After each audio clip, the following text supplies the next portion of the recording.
Welcome back to our lecture series on advanced hydraulics. So, we are still in the module 3 where we are dealing with the varied flows in open channels. So, if you recall the last class, we had discussed on gradually varied profile cases where a channel of one particular type of bed slope is followed by another channel with a different bed slope. Some of the cases were mild slope followed by another mild slope. In this itself, there were two different cases, milder slope followed by mild slope. Say I am just giving you a rough idea again, a milder slope followed by a mild slope. That is, this one is having less slope compared to the followed one. Similarly, a mild slope followed by a milder slope. So, mild slope followed by a milder slope, like that. We have discussed the gradually varied flow profiles in these cases. Similarly, another situation is where a mild slope is followed by a steep slope channel. That is, the mild slopes are followed by steep slope channels. Say you can say a mild slope followed by steep slope, how the profiles looks.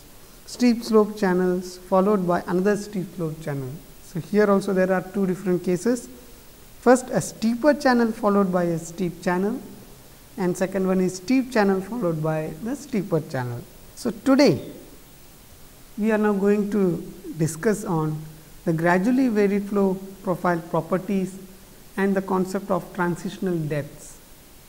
So, before starting the computations of gradually varied flow profiles and all, it is better to have some more theoretical background. What are the properties of the slope, water surface profile slope and all. So, for that we will be going in a theoretical way in this particular class. We will start with the concept called control sections.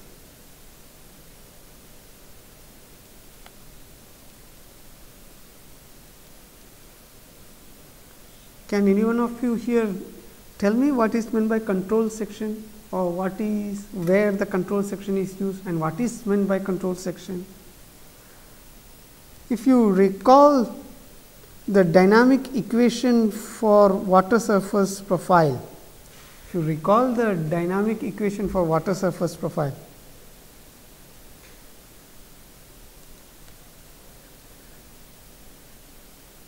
we had given that as, of course, with various assumptions. We have discarded the correction factors and all.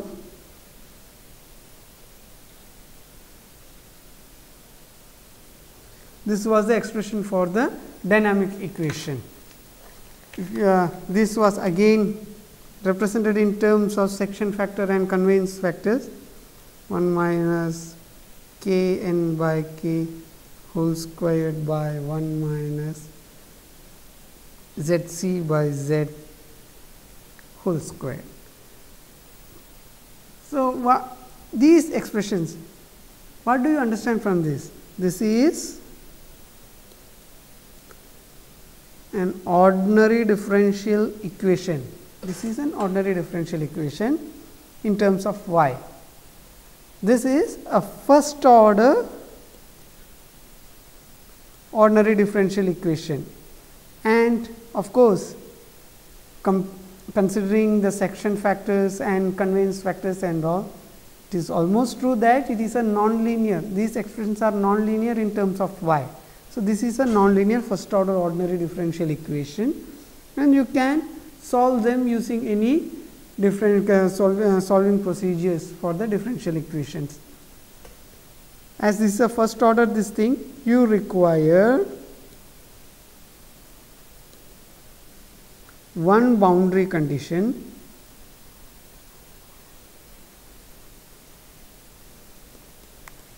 to solve this ordinary differential equation.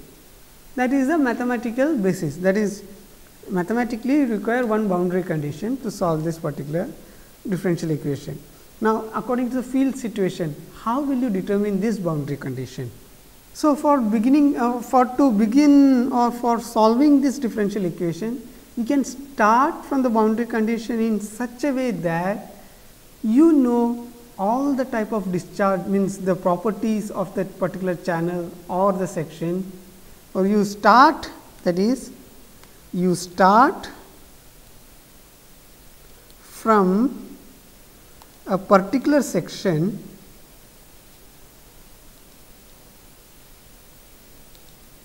the computations in such a way that you know all the properties of that section, that is what is the discharge, what is the various channel properties, all those things, and it is well defined, where properties are well defined. For example, if you have a rectangular weir, the section of the rectangular cross section, it is well defined, and you know if it is a steady discharge coming out from there, you know various properties in that section. So, you can use the rectangular weir as a control section. If you have spillways or if you have sluice gates, those sections are also used as usually used as control section. So, such well defined sections where the properties are known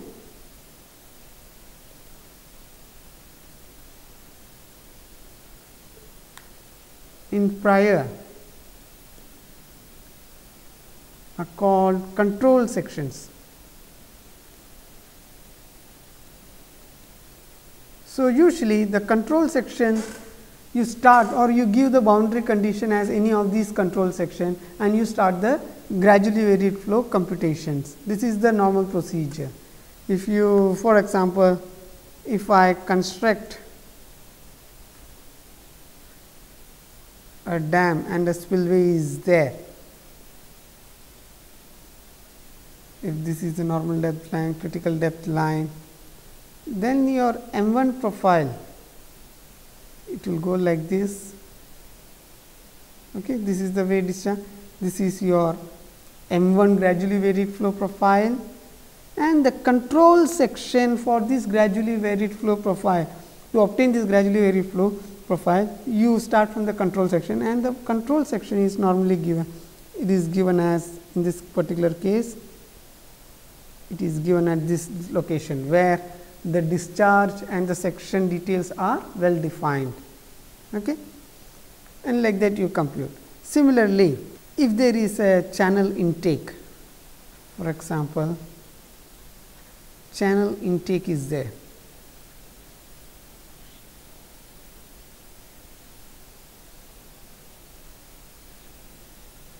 from a reservoir, and if the critical depth line is being shown like this, normal depth line, let us assume that this is having a supercritical flow in the channel intake, and your profile will be something of S1 of this type, sorry S2.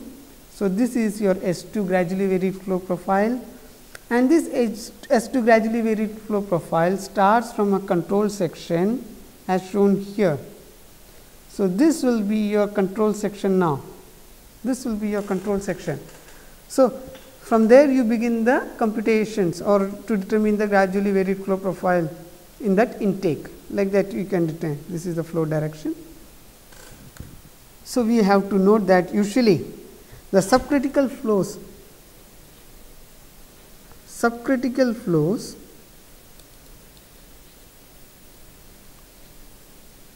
have control sections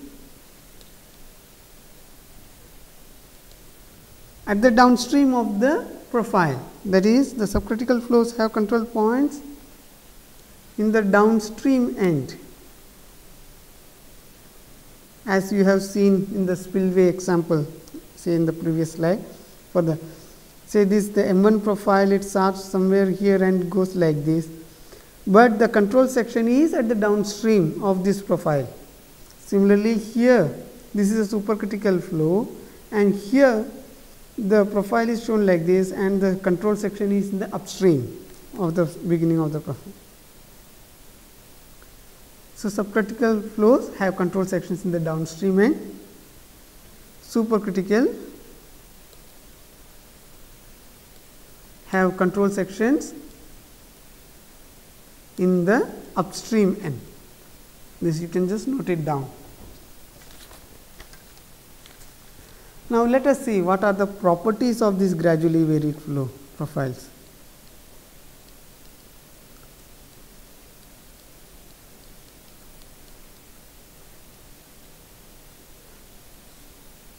It is a simple mathematical analysis, or it is not a higher this thing, whatever you have studied in your high school level, and also that will help you in understanding the properties of the gradually varied flow profiles. Again, I am just writing down the dynamic equation S0 1 minus k n by k whole square. Please note that this is k suffix n 1 minus zc by z whole square. In this equation, you can determine the various properties of the slope dy by dx. For that, just recall from the module 1 and module 2. Module 1 was based on the critical flows, module 2 was based on uniform flows. So, in those lectures and all, you have already dealt with section factors and conveyance factor. Section factors and conveyance factors.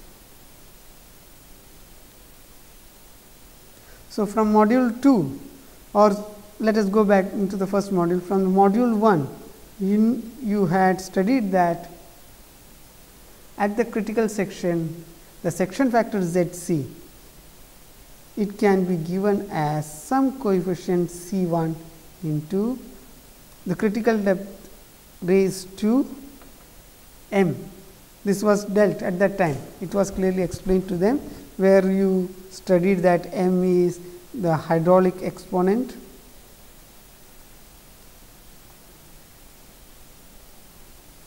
it is an hydraulic exponent, Zc is the section factor at critical flow, Yc is the critical depth, C1 it is a coefficient.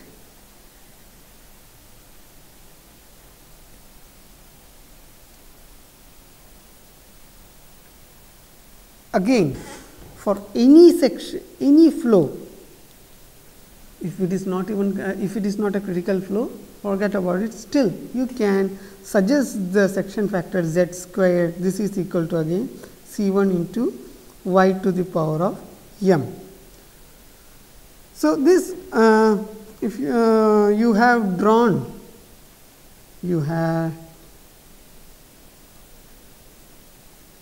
non-dimensional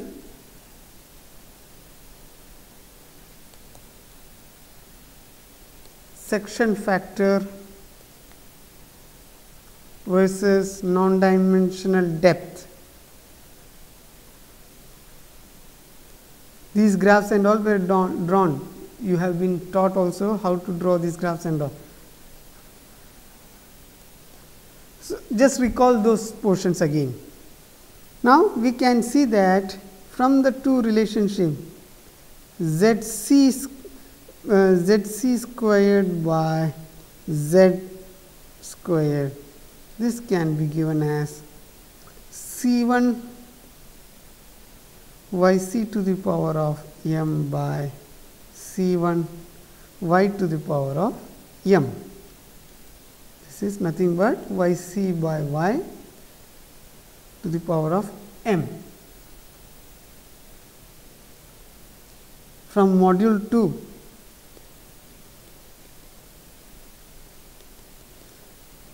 you had been taught about the conveyance factor.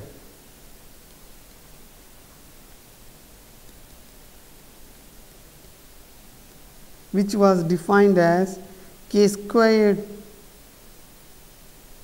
that is the for normal flow the case kn squared is equal to C2 y n to the power of capital N. C2 is a coefficient and n is another hydraulic exponent. So, this is hydraulic exponent for conveyance factor, hydraulic exponent for conveyance factor. For any flow, even if it is not a normal flow, you can write the conveyance factor as k squared is equal to C2 y to the power of n. So, from these two relationships, you have the following ratio k n by k whole square is nothing but equal to y n by y to the power of n. So, based on these two relationship, that is this one as well as this one, substituting them, you will get in the dynamic equation dy by dx is equal to S0 into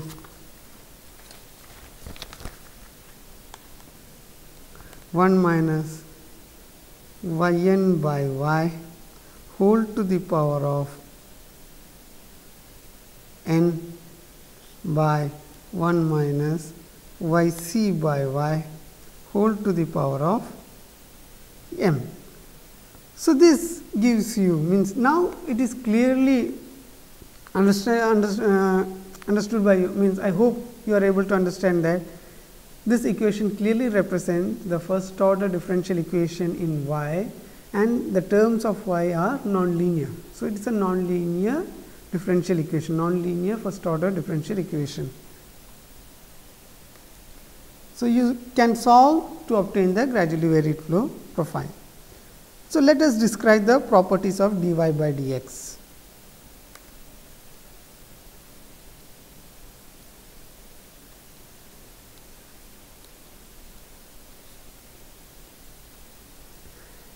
Let me ask you, just recall this equation. From this particular equation, what is what is inferred or what can you infer from this thing? If the actual depth,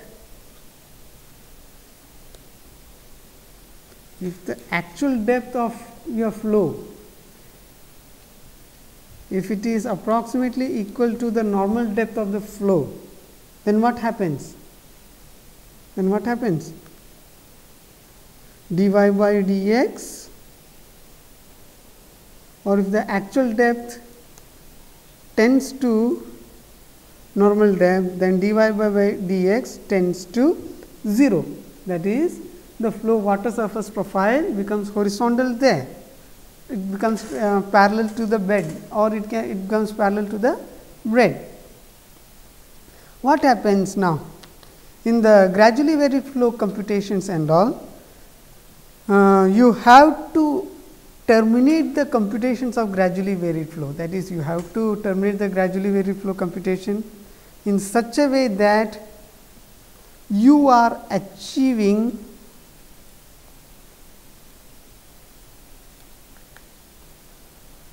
either 99% of normal depth if you are starting from a supercritical condition, or 101% of y n when you start from subcritical conditions. So, like this you have to think on that. Why? Because now if the actual depth is tending to normal depth, there dy by dx you cannot, means it is 0, and normal depth phenomenon, it is in the it is only a theoretically possible condition. So, you have to compute, means as we mentioned earlier,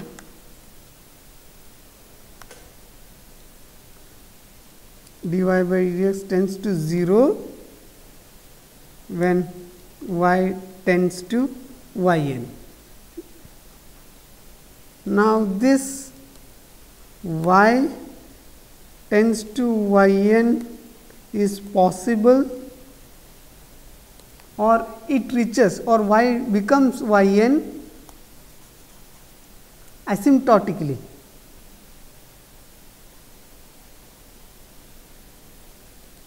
So, you will require a very large length. Say if you are starting, say in this particular case, you have such an obstruction dam, critical depth line, normal depth line, and if you want to compute the M1 profile. So, this M1, this gradually varied flow profile reaches the normal depth asymptotically. So, theoretically, according to the mathematical case, it will reach only at an infinite distance. So, that is not feasible for us. We cannot spend that much time, and it is not at all possible. So, we stop the computation whenever you have reached, say in this particular case from the control section, if you have reached 101% of yn, then we stop. We suggest that the depth has reached the normal depth and the gradually varied flow profile is completed, like that. Similarly, in the supercritical flow situations, one can have achieve up to 99% of normal depth and suggest that the normal depth has been achieved, like that you can solve it. Another situation, if your actual depth tends to the critical depth of the given channel, what happens then? This means dy by dx tends to infinity, or dy by dx tends to infinity. What is the physical inference of this particular term? When dy by dx is equal to 0, your water surface is almost horizontal. So, when dy by dx is equal to infinity, your water surface, this becomes almost vertical, and your a vertical state of water surface, it is not at all possible in the nature. So, it is only, so whenever it reaches critical state and all, water surface becomes unstable and tries to achieve either the supercritical or subcritical condition as soon as possible. Now, what happens at large depths of y? At large depths of y, that is y tends to infinity, your dy by dx tends to become equal to the bed slope as 0, and also it is almost approximately horizontal. So, at large depths of y, you can note that your dy by dx is almost same as the bed slope. What happens when you reach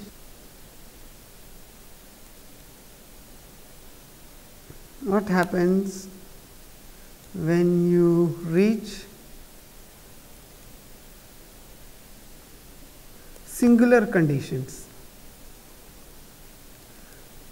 Anyhow, I am not going to explain in detail various singular conditions, just for you benefit, that is dy by dx is equal to S0 into 1 minus yn by y whole to the power of n by 1 minus yc by y whole to the power of m.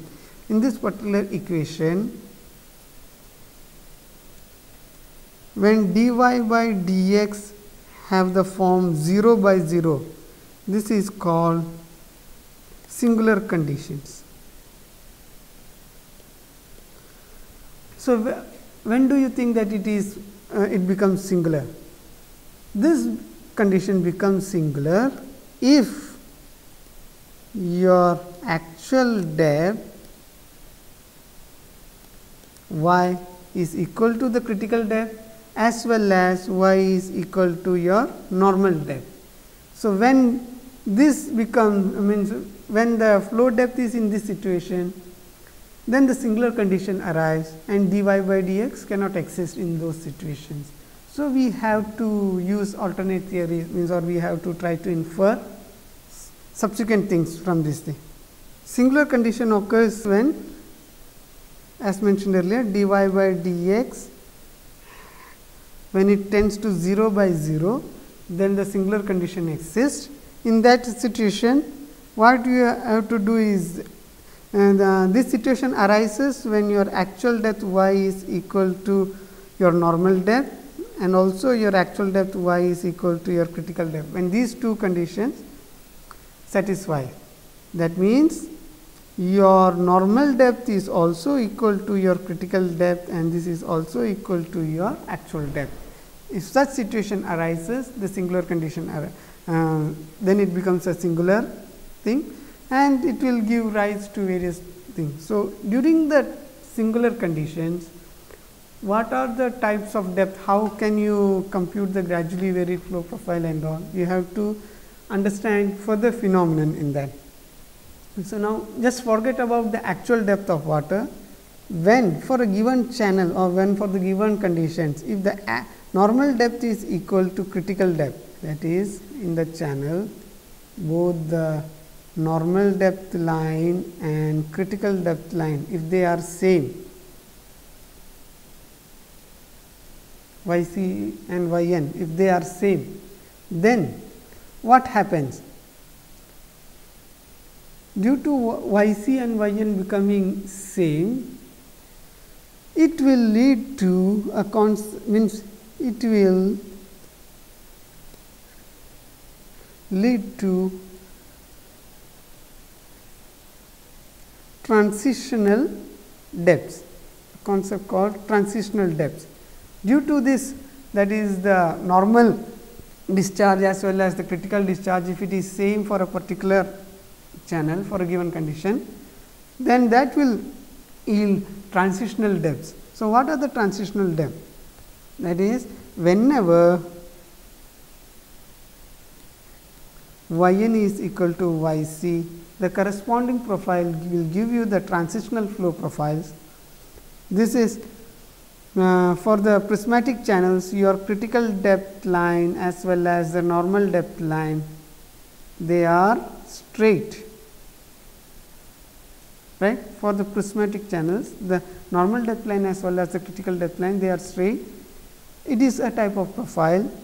Now, in the transitional flow profiles, there will be a particular, means the singular point will pass through this transitional flow profiles whenever it is required. That is, when the flow gradually varied flow profile, if you are trying to compute and all, it has to pass through this singular point. Let me make it clear before, that is the transitional, just you right now, just make it that you just note it down that the transitional depths occur when normal depth of flow is equal to critical depth. Okay. The transitional depths occur when normal depth of flow is equal to critical depth. What do you mean by that? From module 1 and module 2, from modules 1 and 2, you just recall that for a given discharge,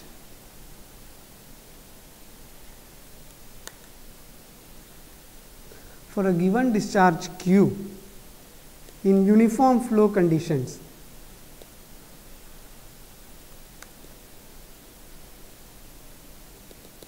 for given discharge Q in uniform flow conditions, it can be computed using Manning's equation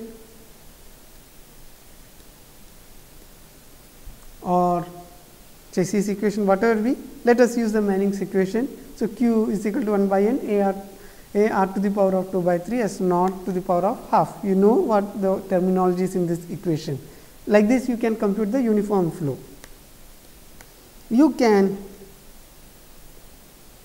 easily find, you can easily identify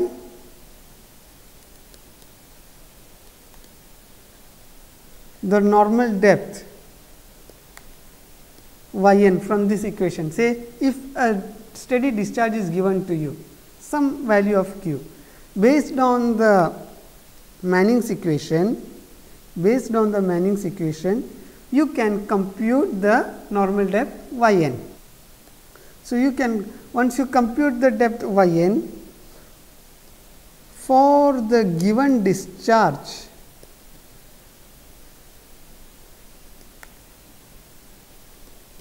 what is the critical depth yc, that can also be computed. You can also compute the critical depth, right, yc. Just recall in the rectangular channel what was the critical depth, how the critical depth was measured. Yc is equal to, very easy formula, I am not going to again repeat it here, we will see in another example. For the same discharge q, if you subsequently, now what happens is that, let me state it in the following way. So, this was your normal depth line, this is your critical depth line, or that is, this is your, for the uniform flow, this is the uniform flow with the following normal depth occurring in the channel. If you now increase, that is, and I will change the color and show to you. If you change the bed slope of the channel, what will happen? If you change the bed slope of the channel, you will see that the depth, means the whatever normal depth was there earlier, it slowly starts, means whatever depth or the water depth was there existing, it slowly starts reducing. And it will reach such a state that at a particular situation, say if I raise the bed slope from here to here like this, now the depth of flow will become like this, and whatever depth of flow is there yc, that will be the actual, whatever flow depth is there, that will become a critical depth also, and such a slope is called critical slope, right. This was also explained to you earlier. Your critical slope means when you tilted the bed of the channel in such a way that you tilted it further, means you increase the slope of the bed in such a way that the actual, whatever for the given discharge, whatever discharge is there, that discharge occurs in a critical way. If that happens, then that particular slope is called critical slope. So, I can give the critical slope as S0C. Now, for the given channel, for the given channel, or the whatever possible, means the limit at which you can raise the bed of the thing. If you raise the bed of this thing, bed of the channel beyond this thing, then supercritical flow occurs. If it is lowered further, subcritical flow itself will be prevailing, like that you are aware now. The limit for this particular channel at which the critical slope exists, that is called limit slope. The concept of limit slope is given there, is defined in such a way that smallest possible, it is the smallest possible critical slope for a channel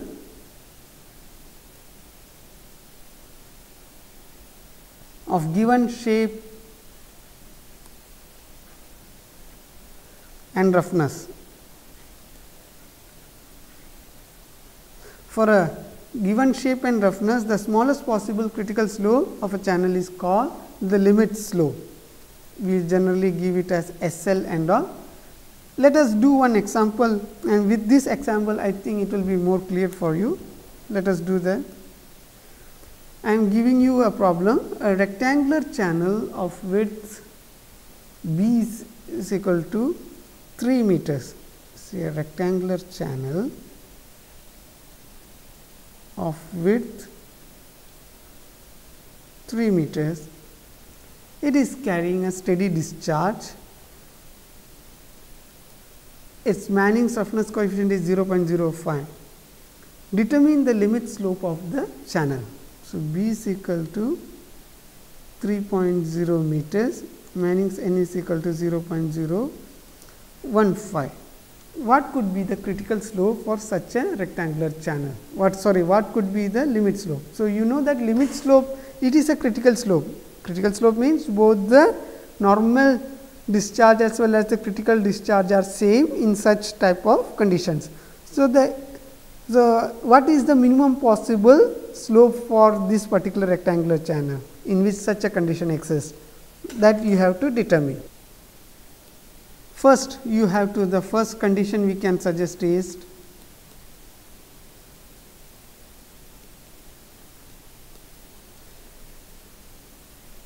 your discharge Q, this is equal to the conveyance factor, and now your slope, it is a critical slope. We have already suggested that the limit slope, it is itself a critical slope. So, the critical slope at which this thing occur, means the minimum possible critical slope is called the limit slope. So, you can measure Q in such a way that this is equal to K S0 C to the power of half, according to the theory that I hope you are well aware of that. Q is equal to 1 by n A r to the power of 2 by 3 S naught to the power of half is the Manning's equation. And now, in this condition S0 is a critical slope. So, that is why I wrote it S0 C. This particular quantity is your K. So, I have written it here. So, I can write Q is equal to 1 by n and A is B y, A is equal to B y is equal to 3 y, right. So, this is a critical depth as well as normal depth, you can also suggest like that. I am just writing it as C, 3 y C, 3 y C to the power of 2 by 3, 3 plus 2 y C to the power of 2 by 3, S naught C to the power of half. Like this you will get the relationship. Substitute n is equal to 0.015, you will get Q is equal to 1 by 0.015 3 y C into 3 y C by 3 plus 2 y C, the whole quantity raised to 2 by 3 S naught C to the power of half. Substitute the terms, you will get Q is equal to, I have just computed everything, 416.0167 y C to the power of 5 by 3 by 3 plus 2 y C raised to 2 by 3 S naught C to the power of half.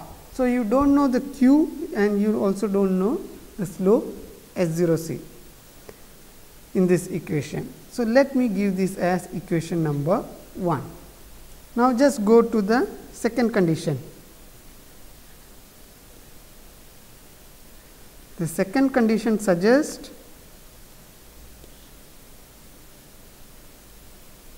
your given discharge is equal to critical discharge. So, from module 1 you just recall them. You had defined section factor ZC. ZC is equal to, for critical conditions, Q by root g. This is same as a into root of d. So, from this relationship you know q is equal to z c into root g. This is nothing but a root d into root g. Substitute the quantities. You will see q is equal to 3 y c into root of y c into root of 9.81. This is equal to 9.3963 y c to the power of 3 by 2. So, I can write q is equal to 9.3963 y c to the power of 3 by 2. So, this becomes equation 2. So, from equations 1 and 2, that is, you recall equations 1 and 2. This is equation 1 and this is equation 2. So, compare both the equations. From both the equations you can eliminate now the critical depth y c. You can have relationship, you can have expressions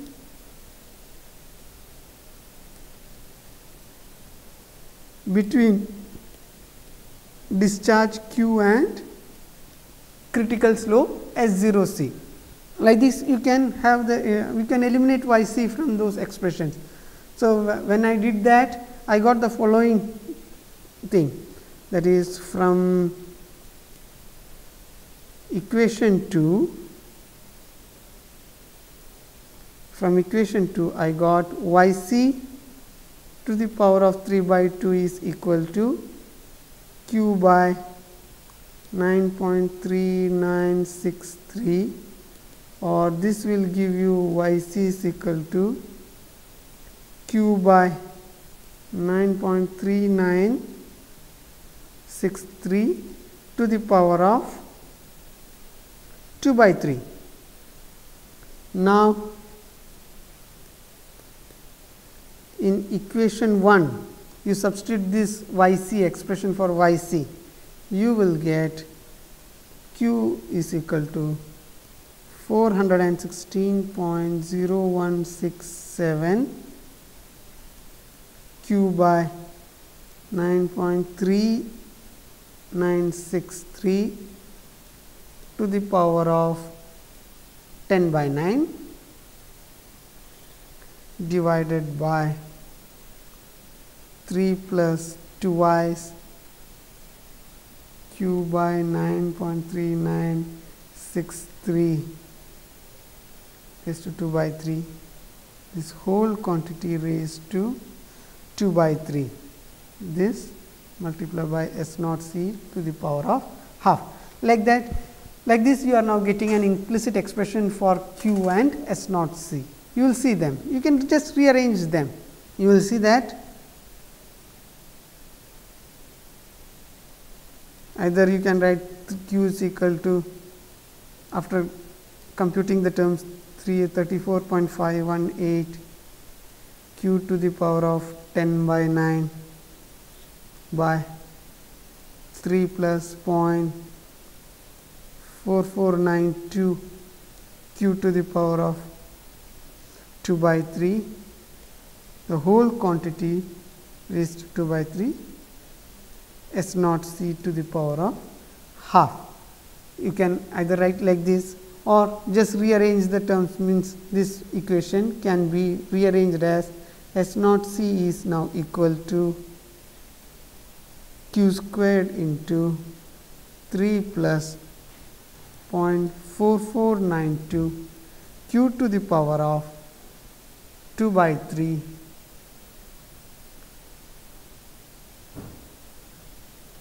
whole to the power of 4 by 3, this entire quantity like that, this divided by 1191.49 q to the power of 20 by 9. like this you are getting the terms. So, you can plot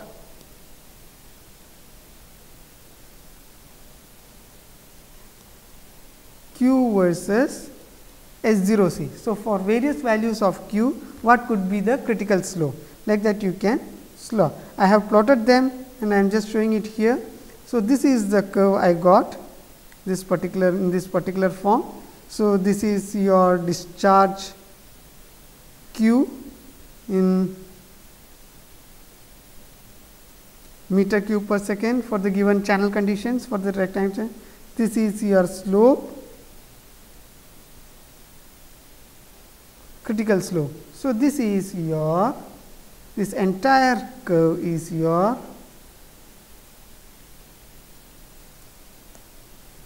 this entire curve is now your critical slope curve. So, why I am showing it here? This curve will be useful for when you do the, when you further try to understand the gradually varied flow profiles. So, I am repeating you in front of you that you just recall, just remember this particular curve, this particular shape of the curve. So, it will be we will be dealing with this particular curve later also. So, this is how you compute the critical slope curve. So, now from this curve it is quite obvious now what is the, say this is this particular portion, whatever is the magnitude, this is giving you the minimum critical slope for the given rectangular channel. So, this is called your limit slope SL. So, the limit slope SL I got from the curve is 0.00408. Okay. So, this is how I got the limit slope. So, now let us come back into the transitional depths.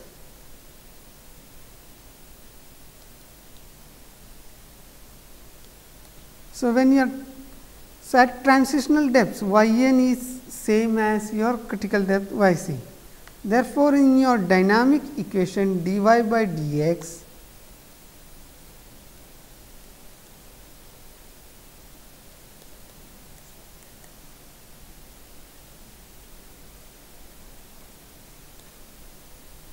so, in this equation when dy by dx tends to S0, what happens? When dy by dx tends to S0, this entire quantity, that is this entire quantity, this has to, this tends to 1. So, when dy by dx tends to 0, this entire quantity now will tends to become 1. That means, your kn by k condition will be equal to zc by z condition. So, that is the slope will be approximately equal to S0 in such situation. This is the condition for transitional depths to exist. That is, transitional depth exists when kn by k is equal to zc by z. So, just note it down again. Let me repeat it. Kn is now equal to q by root S naught for the normal flow, and also your k is equal to 1 by n AR to the power of 2 by 3. Similarly, the section factor for critical flow is equal to q by root g, refer module 1, and the simple section factor z is equal to a root d. So, this is the section factor for critical flow, this is the section factor for the actual flow, this is the conveyance factor for normal flow, and this is the conveyance factor for the actual flow, actual depth existing. So, the ratio kn by k is equal to zc by z can be written as, this can be written as q by root s naught by 1 by n a r to the power of 2 by 3. This is equal to q by root g by a root d, where d is your hydraulic depth. I hope you recall what is the term hydraulic depth. So, rearrange the terms here. What will I get? I will get finally a particular relationship n squared g d is equal to s naught r to the power of 4 by 3. Please note this relationship. If this relationship exists, then transitional depths exist. Therefore, in such situation, what happens? So, you can compute the transitional depths. Now, what do you infer from this relationship? Only channel geometry and roughness is playing a role for computing the transitional depth for the given slope. Only you can see that only the channel geometry and roughness are coming into picture. So, that is the discharge, whatever discharge is being given to you, that is not coming in, means that is not affecting your transitional depths and all. So, that way one can clearly infer the things. So, we will continue the portions related to this further in the next class. So, as we are not able to complete this entire portion in this thing, there are some few more minutes of transitional depth theories and all left. So, I will continue it in the next class. So, today's quiz. The first question to you is, the control section for a gradually varied flow will be at which location if a dam with regular shaped weir is constructed in a channel having uniform flow. Sketch the location of the control section. I just want to erase this particular portion. This is not ease. If a dam with regular shaped weir is constructed in a channel having uniform flow, sketch the location of the control section. Your second question for the quiz is, why the water surface tends to become vertical at critical depths? Briefly explain. Why the water surface tends to become vertical at critical depths? Briefly explain. Third question is, what is meant by limit slope of a channel? Briefly explain. So, these three are the questions.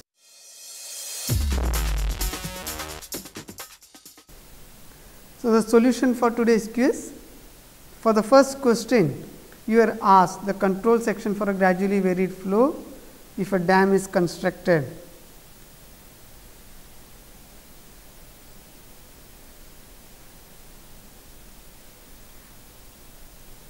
If a dam is constructed, and we are, let us assume that the normal depth is greater than the critical depth. In that condition, you will be having an M1 profile like this, and your control section is somewhere here.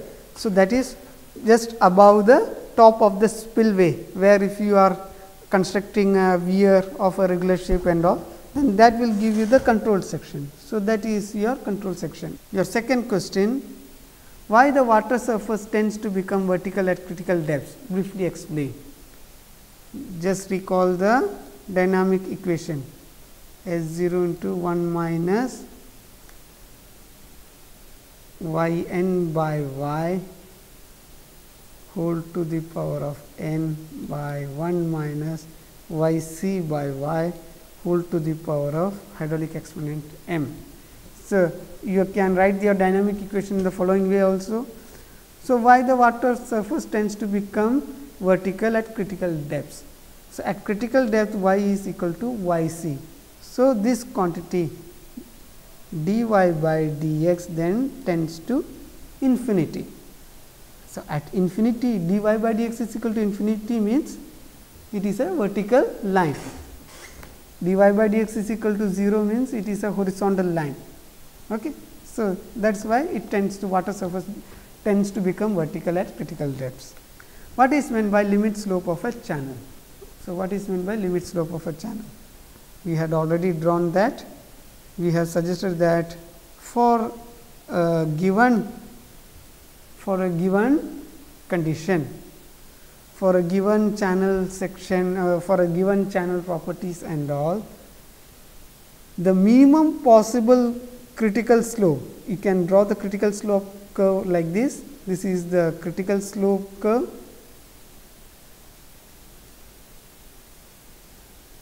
So, the minimum possible critical slope for that channel, that is called the limit slope SL. I have already explained that in the class.